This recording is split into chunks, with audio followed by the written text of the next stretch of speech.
That question other than where you focus. So that's Michael and Greg and That question other than where you focus. so that's Michael and Greg and That question other than where you focus. so that's Michael and Greg and That question other than where you focus. so that's Michael and Greg and That question other than where you focus. so that's Michael and Greg and That question other than where you focus. so that's Michael and Greg and That question other than where you focus. so that's Michael and Greg and That question other than where you focus. so that's Michael and Greg and That question other than where you focus. so that's Michael and Greg and there's quite a few people zooming in this morning, and can I ask those who are zooming in to put their cameras on and their microphones off unless they are speaking. There's quite a few people zooming in this morning. See the photos and up there, they're coming on. Those who are zooming in, so there's at least 4 councillors on there. Paula is late, which is why I'm sitting up here, unfortunately. So you can call me your acting worship. No. There's 3 of us in the room. So we've got Professor Michael Cameron here with Greg to give this first presentation. And the room is closed to the whole part of the building is closed to the public, but they can see it on live stream, correct? Okay, so it's an open meeting in inverted commas. So look, Michael and Greg, the floor is yours. Welcome to the meeting and thanks very much. Just tell us what stage you're happy to have questions as you go, maybe, break when you want them. Otherwise, we'll just book the questions until you're ready. Thank you, Councillor. I'm happy to take questions as we go. In fact, that's probably most helpful for you all to be able to ask questions as we go rather than me chugging through and trying to remember things to the end. Sure. So I'll just ask those on Zoom to indicate with your hands up function, and Carmen will nudge me and we'll do it a slightly delayed response thing. Yep. Very good. Thanks. Floor's yours. Thank you, Councillor Dave. I'll just do a quick introduction and then I'll hand over. I'd just like to introduce Dr. Michael Cameron. He's an Associate Professor of Economics at the Waikato University. He's also Research Fellow at the National Institute of Demographic and Economic Analysis, which we know as NIDEA. I'd like to thank the Professor for coming along today and giving his time. It's very generous, and I think we can really learn some things about our growth projections and understanding growth in Hamilton.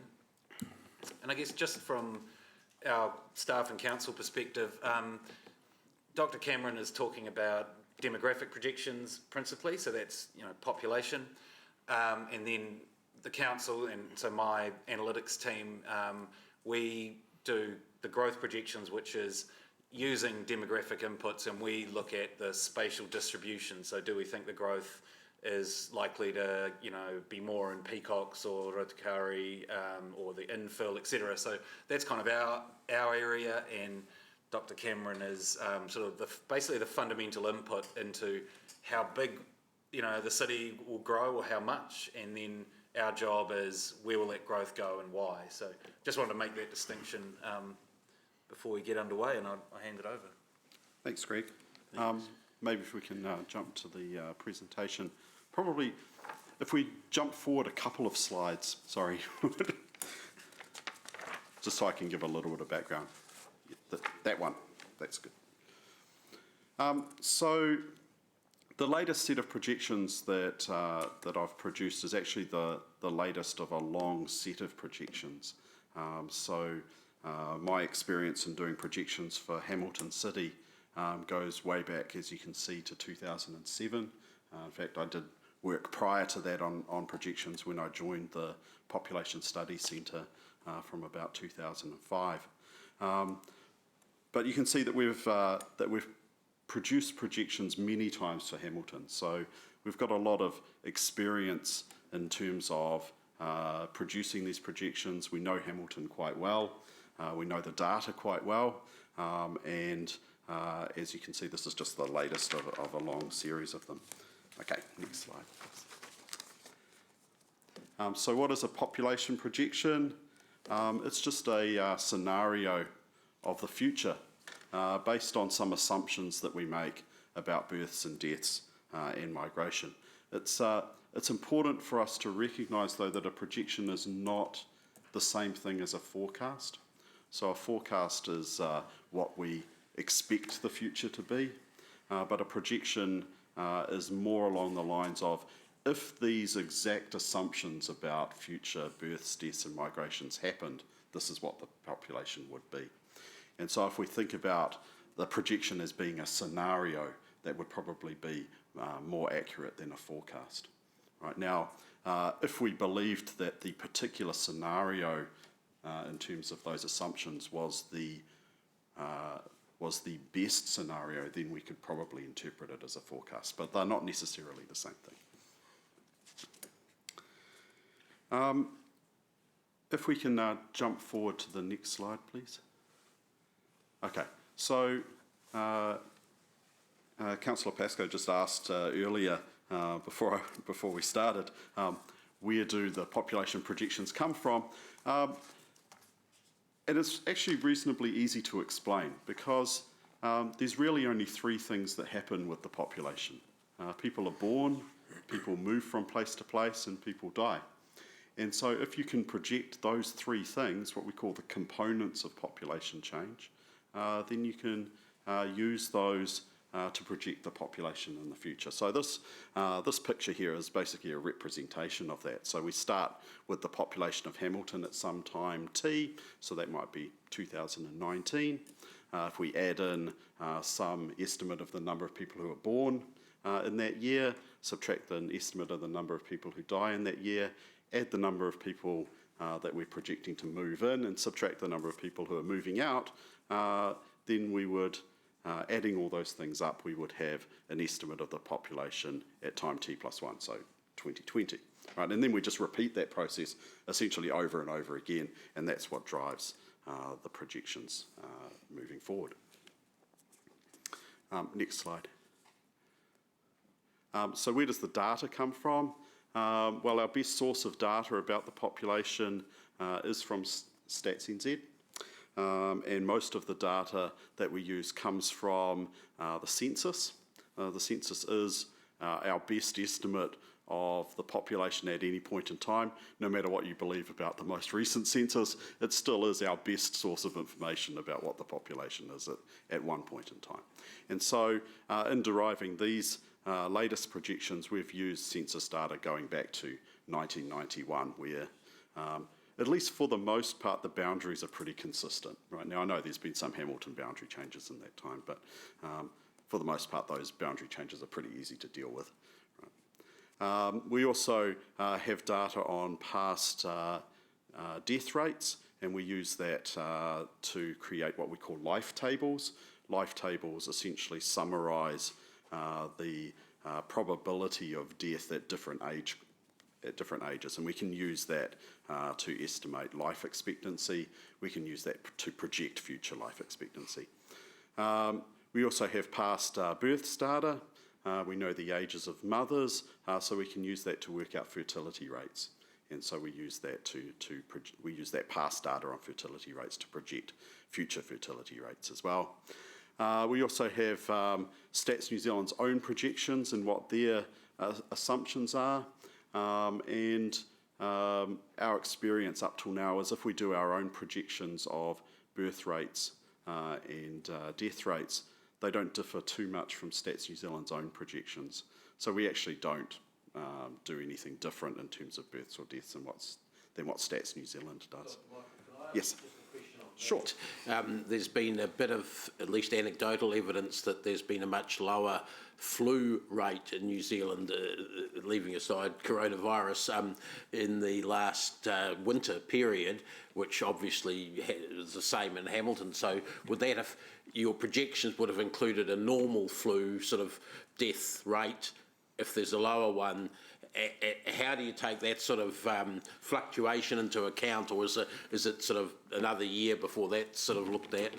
I think in reality we're probably looking at very small numbers in any case, and certainly captured within the uncertainty in the projections anyway. And the same with any coronavirus deaths upwards and flu downwards, they're all within that sort of margin of error. I'll talk a little bit about the coronavirus a little bit later, but if we look at the death rate data, you're right, it does look like, unlike some other countries, New Zealand's been very fortunate that the death rate has been lower than a normal year. That doesn't necessarily mean that that will be the case looking forward, because we do know that while we were in lockdown, a number of people put off primary care, and that will potentially lead to higher death rates at some point in the near future. So it may well just balance itself out and might just simply be a difference in timing. Yeah. Thanks. So, From Councillor Gallagher on Zoom too. okay, great. Happy to take Martin, that question. thanks. Don't want to interrupt, but obviously during the presentation, you're going to distinguish between urban Hamilton within a technical local authority boundary versus metro Hamilton, which of course is those communities that have 100% community of interest with us. And no doubt we'll clarify that as we move on, because obviously both figures are very relevant to us. Can we just park that, because I'm pretty sure you're going to come to that area. And okay, no, that's fine, absolutely. Yeah. I wasn't actually going to address that question, but I'll answer it now. Sorry. So the projections that I'm going to discuss today are only for the Hamilton Territorial Authority area. I have. Well, respectfully, and I don't want to skew this. This is a real problem. Houston, we have a problem because then it's really a matter of relevance. Because obviously, and I'm sure the chair will support me in this. As we develop, I think what we look for in future desperately, because obviously we're so much part of the Metro Hamilton. But anyway, look, I'm happy to come back at the end of the presentation and discuss that further. Okay. I think that is an issue that we need to park up then, because we have a metro spatial area, and the reason we have that is because we're providing services and facilities for that sort of area. So in terms of determining our future needs, it's not just the arbitrary line just around the current built area. Yeah, happy. That makes a lot of sense. I will say that I have produced updated projections using aligned assumptions for the Waipa district, and so Waipa already has those projections, and I am producing this week projections for Waikato district as well, and so they will have those next week. All of the assumptions for those three sets of projections are aligned, so they can be seen as one whole. Yeah. So I think that covers Councillor Gallagher's Partly point. because in Waikato's case there's a north and south. The south aligns to Hamilton, the north more to Auckland, and there's also Morrinsville issue, which we've discussed around this table quite a bit, which is becoming a town like Te Awamutu or Ngaruawahia or something. Yeah. But let's have further discussions on that later, thanks. Of course. Thank you, Martin. As I mentioned, we use very similar assumptions in terms of fertility and mortality as Stats New Zealand. And then the last piece of data that goes into this is the starting population for the projections, and that's taken from Stats New Zealand's subnational population estimates, which are an estimate of the population, of the usually resident population at 30th of June of each year. And so Stats New Zealand hasn't revised as yet those estimates to take account of the 2018 census. And so that means that the projections that I'm presenting today still use a 2013 base, although they are calibrated so that they exactly replicate Stats New Zealand's 2019 population estimate for Hamilton. Okay, next slide. All right, so this is another representation of how the model works. This is very similar to the earlier picture that I drew. We start with the current population, then we've got some assumptions that we make about fertility, some assumptions we make about mortality. Those assumptions about future fertility and mortality, they drive what we call natural increase. That's the difference between births and deaths. Then we've got some assumptions about net migration, and I'll talk about these assumptions shortly. And it's the net migration that we use to calibrate the model, and then adding the net migration and the natural increase to the current population gives us the future population. So that's basically how the model works. Next slide. Sorry, can I just ask Yeah, a question? of course. The migration assumptions, obviously government policy drive them to a certain extent, things like that, but there's been a one-off big jump in the start of the lockdown, or through the lockdown period, that showed Stats New Zealand's figures suddenly jumped, I think, from for the total population 4.68 to 5.02 million population in a matter of a couple of months because of the unexpected immigration or return of New Zealanders home, which is still allegedly happening. That's going to be it's not going to be just a sort of like a seasonal fluctuation within the margins of error. That's going to have a longer term effect, isn't it? It's hard to say, Councillor, exactly what's going to happen. Right? We don't know how long the border closure is going to last. We do know, as you say, that a lot of New Zealanders have come home. They've come home because New Zealand's a safe harbour. The question is, when the rest of the world becomes a little bit safer, how many of those people will take the opportunity to simply go back to where they were? And so therefore that net international migration of New Zealanders returning home may well simply be temporary and then end up being reversed to some extent. And then on the flip side, of course, we've closed the border to non-New Zealanders. When we reopen, there may well be pent-up demand of people who had been wanting to travel to New Zealand, had a visa at some stage of processing that didn't get completed, and then suddenly we've got a lot of people wanting to travel here once travel restrictions are lifted in some way. So I think there's some balancing out that's going to happen over time. But the question is how quickly is that going to happen? And how quickly can that be measured? Because if we were having an influx of people and it put pressure on rentals, for instance, that's an issue that we might then have to deal with as a council. We can measure the border flows almost in real time, and Stats New Zealand has that data, and it's available on the website on almost a day-by-day basis, I believe. Yeah.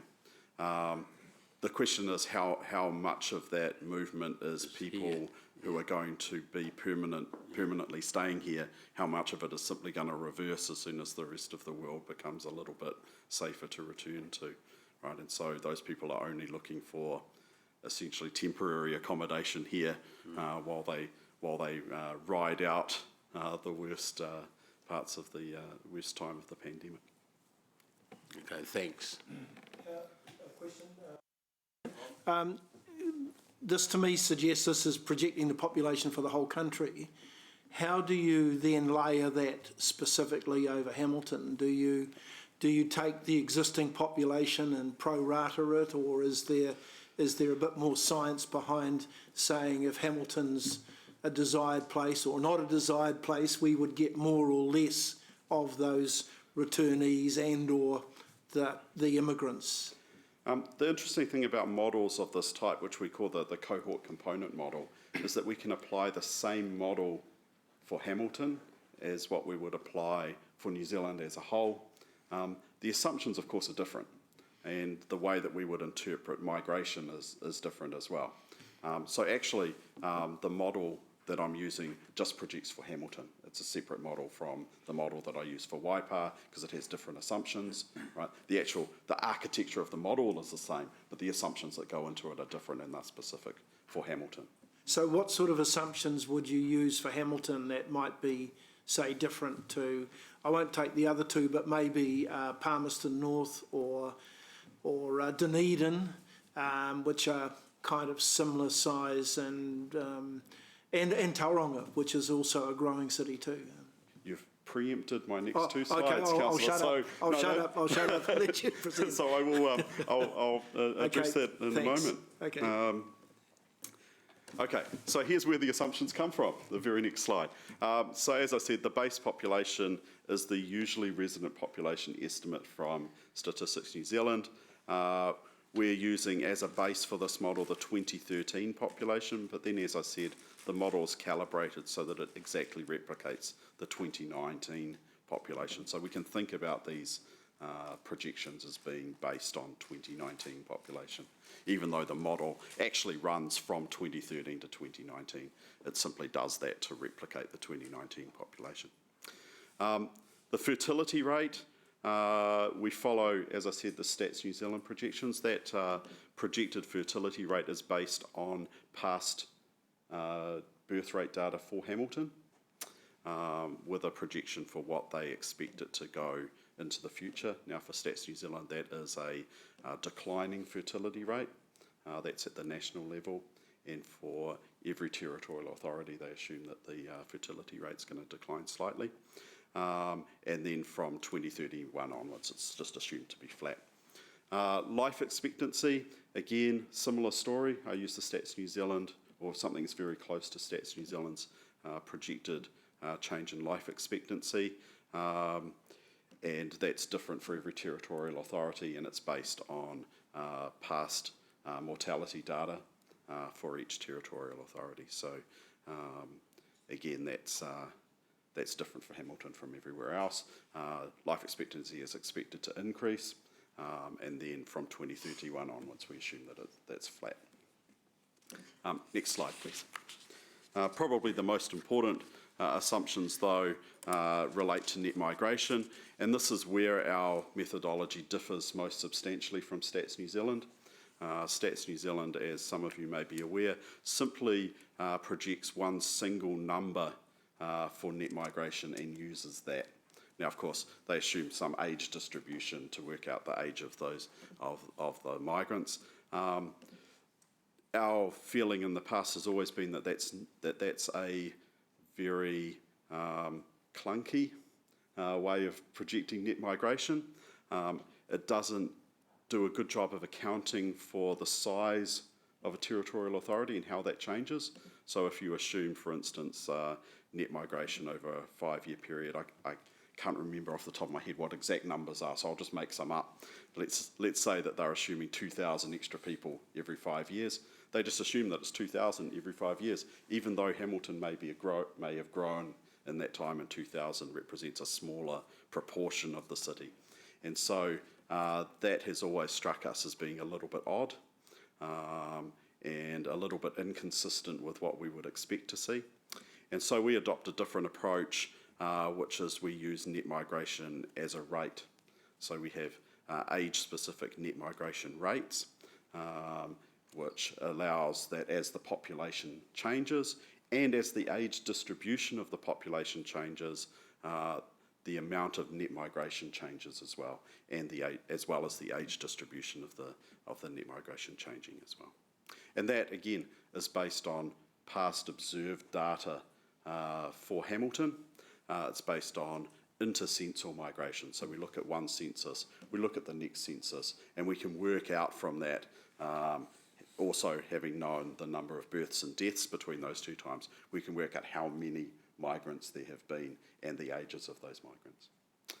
So in that case, given Hamilton, I think, has got a median age of 32, you would weight the net migration towards maintaining that 32-year It doesn't quite maintain that 32. If we can jump to the next slide, it might actually help with that. Okay. I'm doing a good job of anticipating your questions.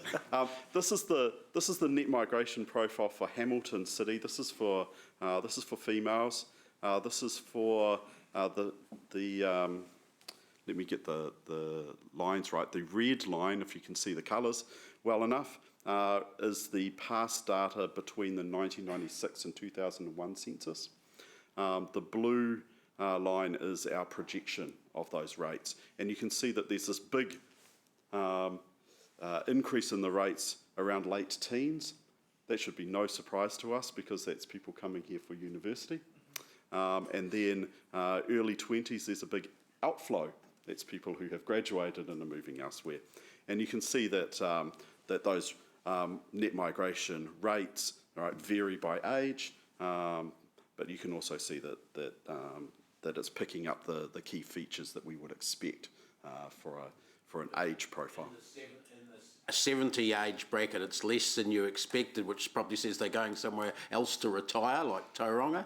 Yeah, or Waipa even, right? Okay. So you know, maybe they don't go quite so far. Yeah. In this particular model, we can't, or we are not breaking down exactly where migrants come from or go to. When I come to the next generation of models that we will use, once the 2018, once we're starting to use 2018 base data, we have a different set of models that actually accounts for the origins and destinations of migrants in a more systematic way. Next slide, I might actually jump ahead 2 slides. The next one is quite technical, so I don't think it's necessary unless someone's got a question. So in these latest projections, I was asked to present both a medium projection and a low projection. And so the difference between those 2 projection scenarios is that the low projection assumes fertility that's lower by about 5%. It assumes mortality that's higher by about 2%, and it assumes net migration that's lower by about 50%.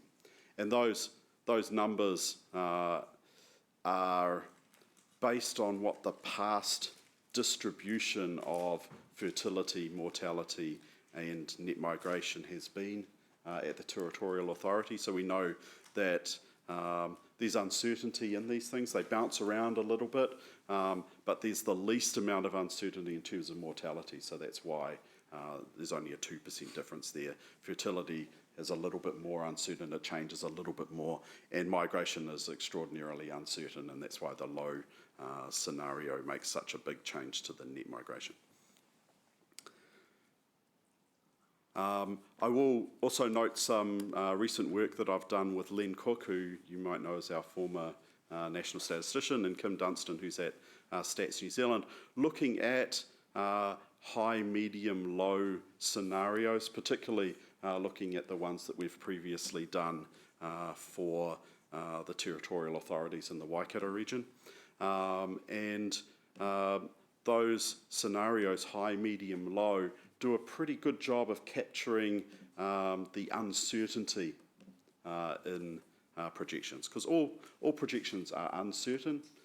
We might look at one line on a graph and attribute that as being the one true future, but of course we should always recognise that that's one scenario based on one set of assumptions, and there's a certain amount of uncertainty in what the future's going to look like. Now, it turns out that the difference between a low and a high projection based on this set of assumptions, these percentages that I've used here, actually captures what we would call a 67% projection interval. If we were to run many, many scenarios, thousands of scenarios based on different combinations of assumptions, about 67% of those scenarios would fit in between the low and the high.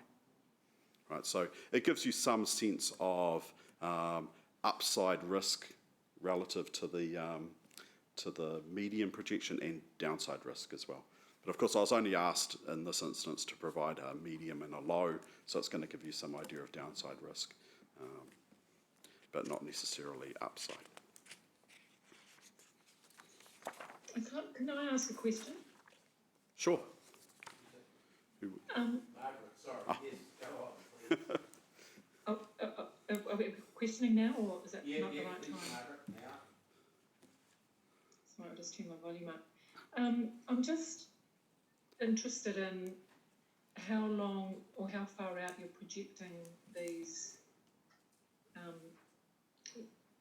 population forecasts and projections. And I ask the question because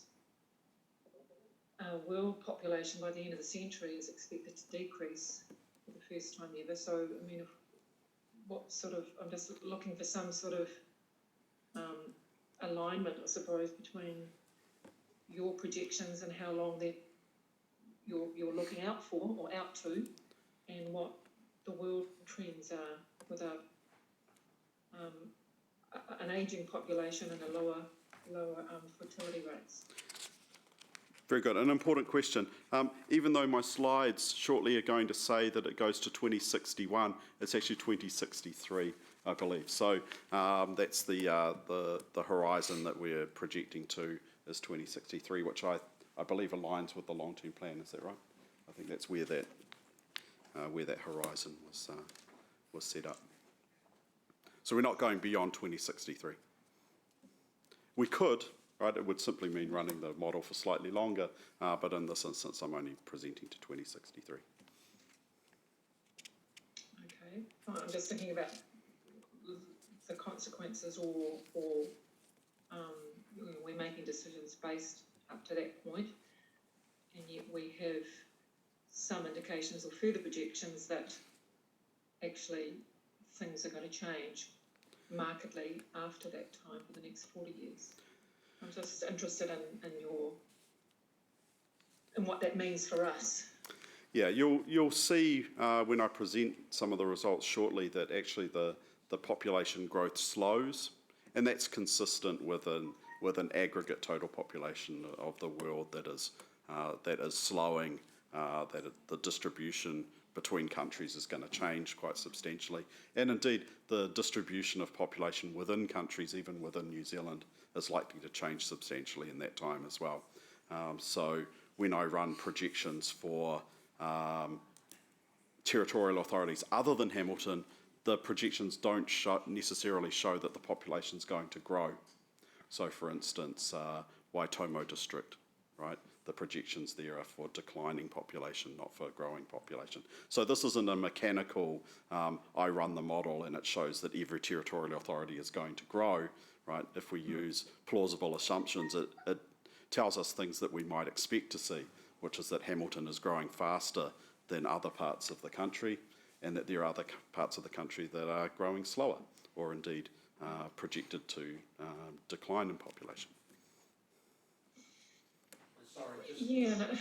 Oh, Margaret, keep going, thanks. Sorry? Keep going, thanks. Yeah, I think the thing, the question that I have is, well, what does that mean for us in our planning and our decision making when we have an indication that this is going to happen? We're a high growth council at the moment, get that, and how long are we going to be projecting that high growth rate for? What does that mean for us? And then what does that, knowing or having an idea of what's coming up after 2060, how does that affect our decision making today? Are we going to ignore that, or do we take those projections into account? And that's one question. The second question I have is, the modelling and projections are based on historic data, what's been happening, and it doesn't take into account any I can't think of a better word, but anything sort of organic or any reaction to what's happening in the world, like another COVID or something that's out of our control. So I suppose that's a little alarm bell that goes off for me, that we're saying, well, Waitomo is going to decrease and Hamilton's going to increase, but that's only based on what we know historically. And I know we can't look into the future, but I think there needs to be some resilience and some flexibility and some ability to to respond and to be flexible going forward. Does that make sense? Yeah, I think those are good points. It's necessary to recognise that the future is uncertain, and that the further we go forward into the future, the greater that uncertainty is. And so I'll show it in a minute, if we simply look at the difference between the medium projection and the low projection and think about that as representing some degree of uncertainty or the extent of uncertainty, we'll see that those projections actually diverge from each other. The further apart they get, the less certain that future is. And so there's many different possibilities within that area of uncertainty that could happen, which could be consistent with any number of things happening in the future. Yeah, did that answer your question, Councillor? Yeah, look, I think so. I think it's just putting it out there and posing it and being mindful that although we're trying to make some decisions and have some certainty about the future, the bottom line is we have no idea. We can plan what we like, but we can't certainly control what's going on. We can be prepared, but I think that there are forces obviously at play that are going to affect the future, and for me it's about being flexible and being mindful and being able to basically respond to stuff quickly, so not being hooked into big decisions now that are going to commit us to a whole lot of stuff, and yet we have a sense that the future could be quite different. Yeah, I think as Greg mentioned, this is one input into your decision-making process, and so he may want to address that at the end of the presentation again. So. I'll just say we probably do need to move on because we have a timeline, if that's okay, because there's going to obviously need to be more discussion about which projections we take on board, as Michael says. Okay, can I jump ahead 2 slides? Yeah. So I won't talk too much about the household projections, where they come from, but you've already asked about the coronavirus pandemic, so let me just introduce how that has affected the latest set of projections. I have to start by saying that these projections were produced in May, and so we know a lot more now than we did in May about what we might expect in the future. So they were based on what we knew and what we expected 3 months ago.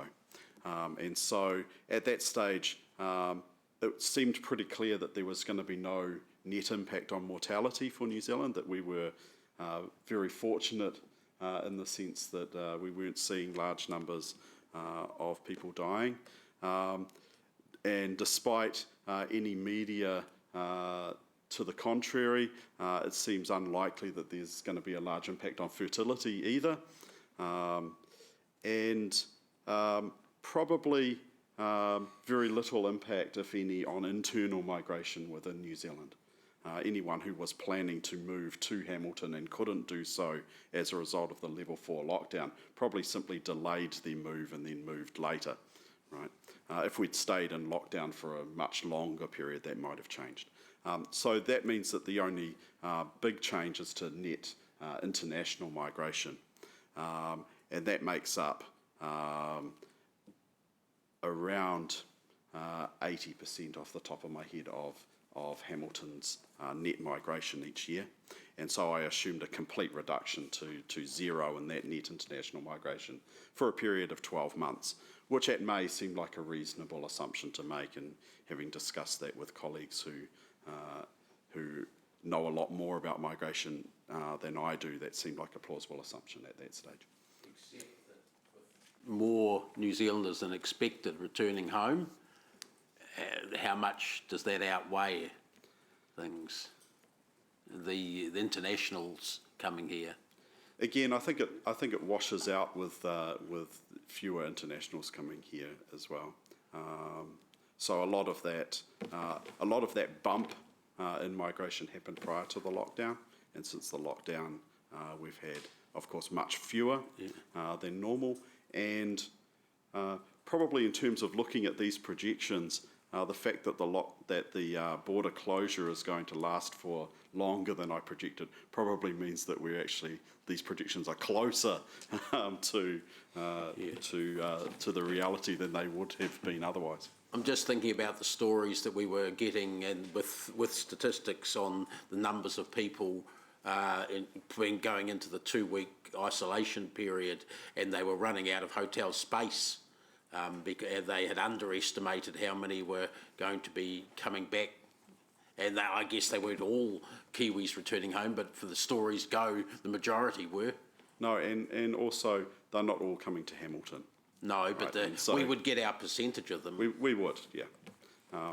But still, I think this is a reasonable assumption to make. But the assumption here says 100% reduction in international migration. It's not 100% though, is it? Because you've got these extras coming home. Yeah, accept that. And how close are we? We're probably very low relative to a normal year in terms of net international migration. Right, so I think relative to the other sources of uncertainty, this is pretty small. If we jump to the next slide. Sorry, a question from Councillor Maxine. Okay.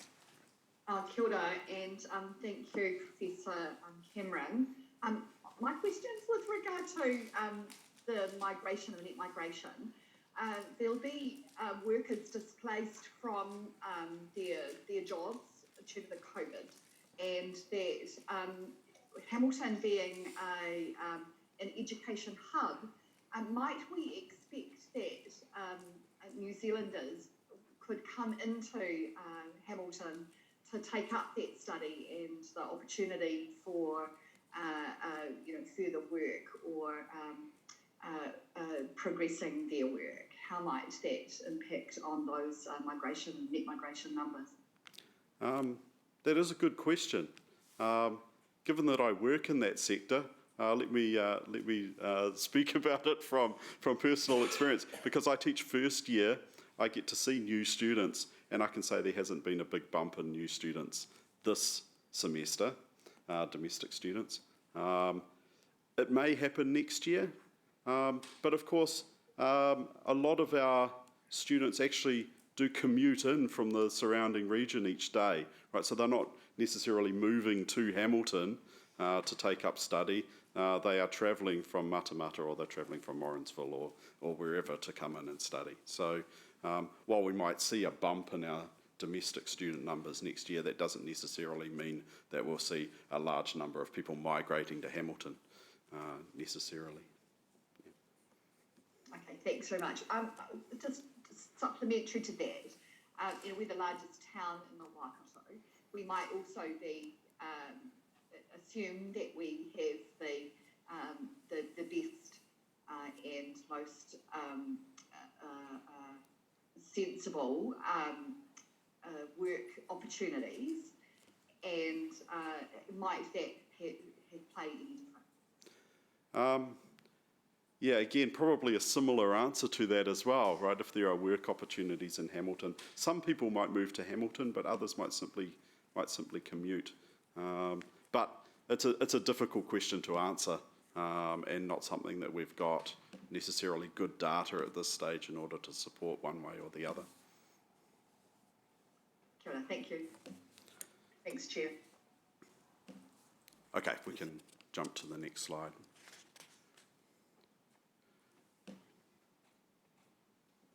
Okay, so as I said at the beginning, we've produced many different projections. Here is a representation of lots of projections for Hamilton City.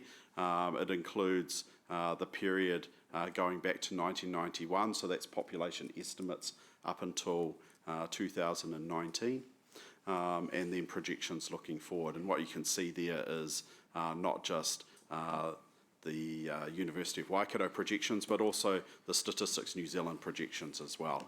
And so you can see how things have evolved over time. Each set of projections is slightly different from the previous ones, and you can see that the latest set of projections is actually the highest one of those lines. It's the red line at the top. Yeah. Thanks. Yeah, that's literally The Hamilton urban boundary. It is the Hamilton Territorial Yeah, Authority boundary, yes.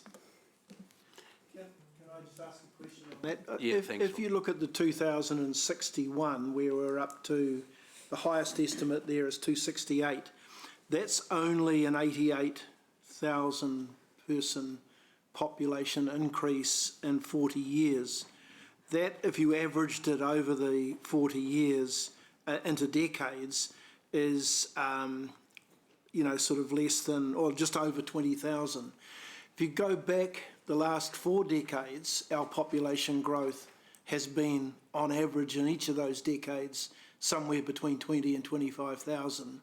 So what these estimates are doing are really suggesting to us that our population's not likely to grow by more than what it's grown evenly over the last 4 decades. Do you think that's a valid assumption when we around this table constantly talk about the population of Hamilton growing much faster than it ever has before?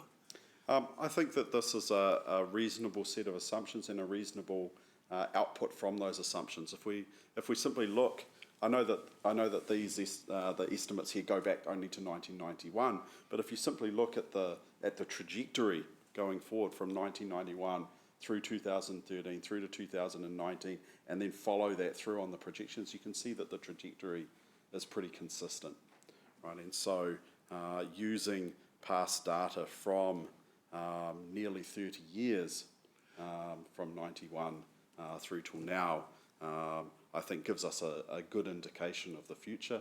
Most demographic processes are quite long run. Yep. I think this comes back to the other councillor's question as well. These demographic processes are long run, they change slowly. The difference is migration, of course, which is highly uncertain and does bounce around a lot. But you can see that it continues forward. If we were to assume some higher level of growth, then you'd see quite a break in looking at the past trajectory to the future, right? Simply on this graph, it would suddenly bounce up, which would seem to me to be less plausible than the alternative. Trajectory, which is Rob's point, the rate is slowing, and that's if it was a straight line without, on average, that would be to me more believable than one where we're gradually, while the numbers are staying steady, on average, the actual rate is dropping, because one of your early points was that Stats New Zealand had been measuring things like that when they should be looking at a rate staying constant rather than the amount staying constant. And that's a very good point. Can I park that for a moment? Sure. Because I'll actually address that shortly. Sure. Yeah. Okay. Just a follow-on question to that, if you don't mind, Professor Cameron. Does that suggest that there's an overly reliance on past data in terms of projecting, because I think if we look at ignore COVID, but if we look at immigration over the last 10 years, both National and Labour seem to have gone full on to increase the number of immigrants coming into New Zealand, which is something that maybe didn't happen in the earlier decades. So does the projections build in that might reoccur once the COVID pandemic has moved on, and we're back to the growth that we've sort of observed over the last say 10 or 15 years in terms of migration? I think that the best data we have about fertility, about mortality and migration is the past data. That we could easily make up some alternative numbers if we wanted to. The question is, would those numbers be plausible? Would they be believable? Yep. Would they be supported by something that that others would find to be reasonable? And I think that the assumptions that we're using right now are the ones that are plausible, believable, consistent with what we've observed in the past, don't result in a projection that significantly breaks from past trends, and I'm not convinced that we've got a reason to do something different from that. Yeah. Okay, thank you. Sorry, I've got a question Sarah, then we'd better move on. Angela, Thank you, Mr. Chair. Thank you. Excellent presentation. I have been listening this morning. Just a question. A couple of years ago, and I think it was your group that produced it, talked about how Pacifica in our region was set to double in the next decade due to low mortality and high fertility. Is that still accurate? And does that kind of projection make any significant impact? That is a good question. These projections are not ethnic projections, so they're simply projections of the population by age and sex, but not by ethnicity. Now, having said that, there are groups in the population that do have higher fertility than other groups, or indeed lower mortality or higher mortality. Those things are captured because we're using the past data as well. So they average out at the population level and are captured in that way. Do you have you updated that particular study? Is that something that you could share with us? Not today, obviously. It's not something that I was involved in, Councillor, so you would be best to talk to those who did that work. Okay. Yeah. Thank you. Thanks, Chair. Sarah, Thanks, Chair, and thanks, Professor Cameron. I was just interested in, I guess, going further down the track, we could have more people in the Pacific Islands and things possibly needing to leave and come to New Zealand because of climate change and rising sea levels, as well as parts of New Zealand dealing with more flooding and having to go through managed retreat. Do you think that would have much of a significant impact at all, or do you think it would be relatively small? It's not something that I've specifically accounted for in this work, Councillor, but it's something that I've addressed in other research that I've done, which is to look at climate change and the effect on migration in New Zealand and migration to New Zealand. The literature suggests that most people prefer to remain in place and to adapt in place rather than moving. In fact, the latest example of that was earlier this week. The new president of Kiribati has said that they don't now want to move the entire population to Australia. They want instead to build sea walls and so protect their islands and be able to stay there. Having said that, the majority of population that is susceptible to climate change actually can stay in place because they're on large islands like Fiji, New Guinea and so on. The small atolls that are most susceptible only have small populations, and we could easily accommodate them should we need to. And indeed, they wouldn't all want to move to New Zealand. They may want to move to Australia or somewhere else indeed. Cool, thank you. Okay. thanks. Margaret, a quick question if we can, please. Please, everyone, just questions now, because otherwise we won't get finished. Yeah, cool. Thanks, Dave. Just one question, and I can't remember whether you answered it or not, but when you're talking about predictions based on historic data, do you take into account pandemics, world events? And we know that pandemics are going to happen now with SARS and swine flu and bird flu and what we're currently experiencing. So are those assumptions taken into account as well? I guess they're averaged out in terms of the probability of these things happening. I mean, we can't predict the future, right? If we could, we'd probably make very different decisions. So we can't account for those things directly. We could do it in a scenario-based way, but in terms of these projections, we assume that they're basically averaged out and captured within the uncertainty. So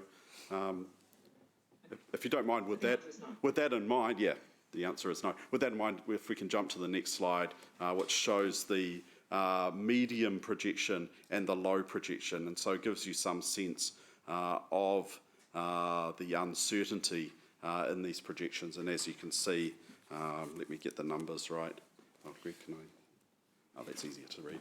Yeah, so the medium projection for 2063 is 268,000. The low projection is 237,000. So, as I mentioned earlier, that gives you some sense of the degree of uncertainty in those projections.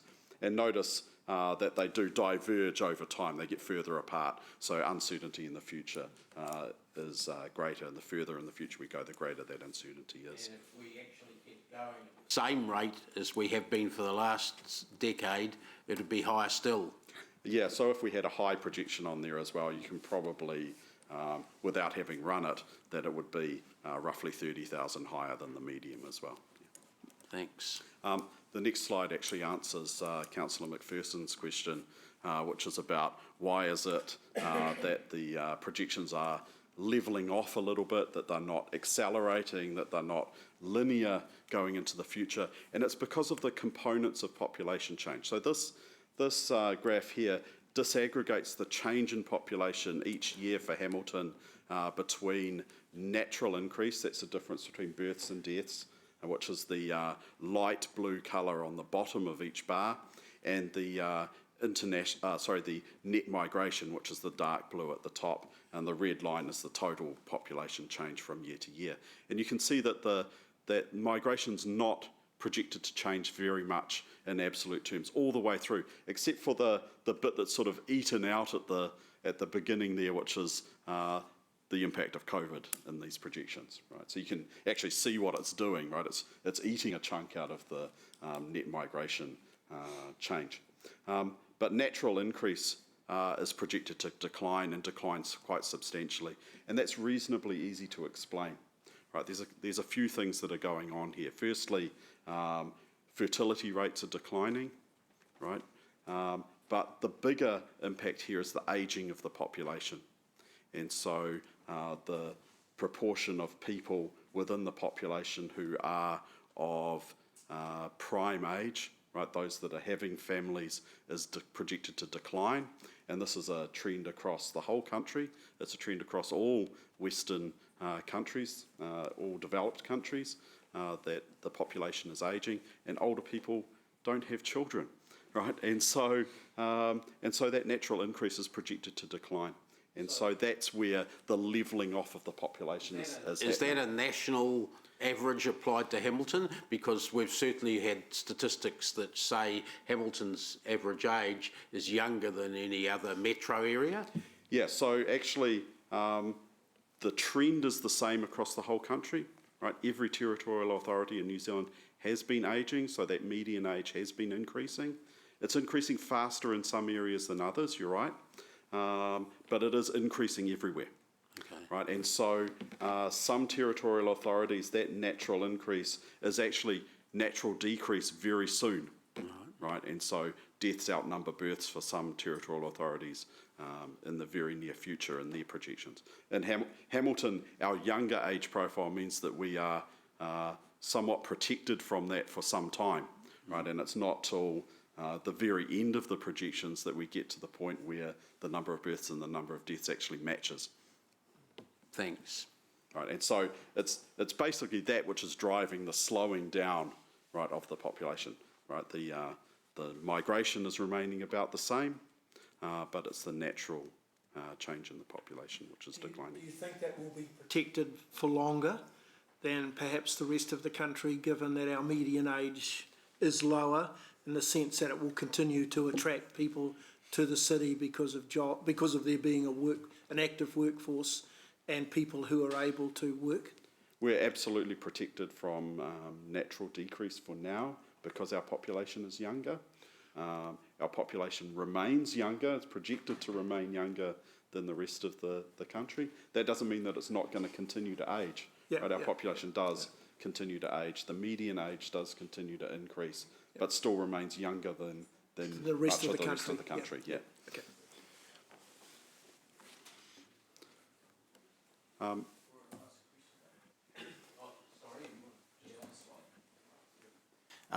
Yeah, thanks, Professor. Just on that slide, just help me understand it, that even though you've got it dropping off, it's still a net growth, is it? It is still net growth, It's a decline of the curve. It's a decline of the rate of growth. Right. Yeah. Okay, thank you.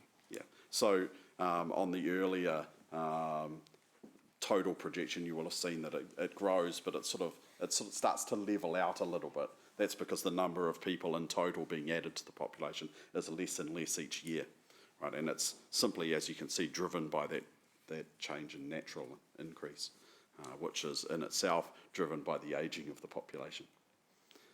Okay, if we go to the next slide just briefly, the population projections then drive household projections, and the household projections are based on households by different types. These are the same types of households that Stats New Zealand uses in its projections. So we have couples without children, that's the darkest blue at the bottom, then two-parent families, one-parent families, which is the grey band in the middle, and then single-person households, which is the light blue at the top, and then a total.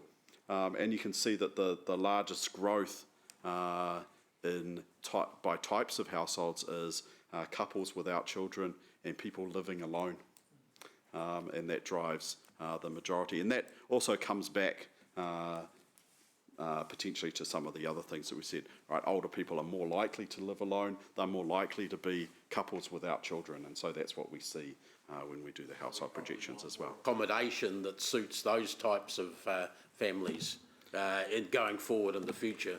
Yeah, I should also point out that this is a household projection that already takes account of what we call the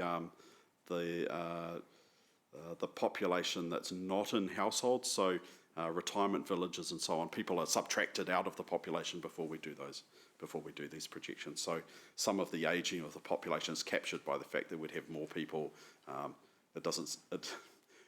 A larger institute.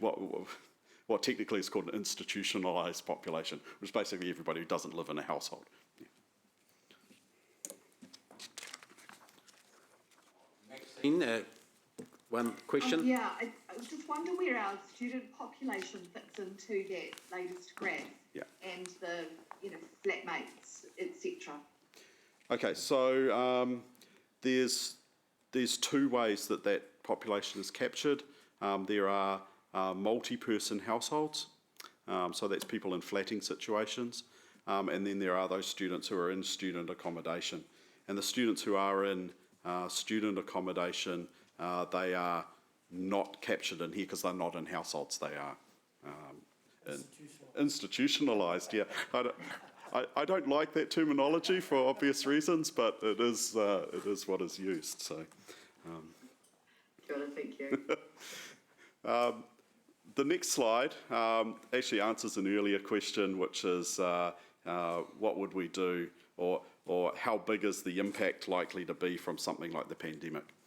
And so this is not the Hamilton population, this is New Zealand's total population looking over the period from 1900 to 1934. And the reason why I show this is because the period from 1914 through to 1920 captures the combined impact of the Spanish flu and World War I, both of which had significant demographic impacts on New Zealand. And despite the fact that we know that they had significant demographic impacts on New Zealand, you can almost not see on the graph that there is much impact at all. Flattens out a little bit and then goes more or less back to the trajectory it was before, right? And so when I conclude that the demographic impact of the coronavirus on New Zealand is likely to be very small, this event here that was substantially larger affected a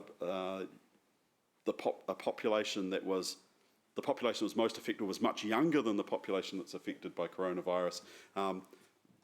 This impact almost impossible to see, and so the coronavirus impact demographically is likely to be very small. And my last slide is a conclusion. I don't think I need to read it out. I'm happy to take questions.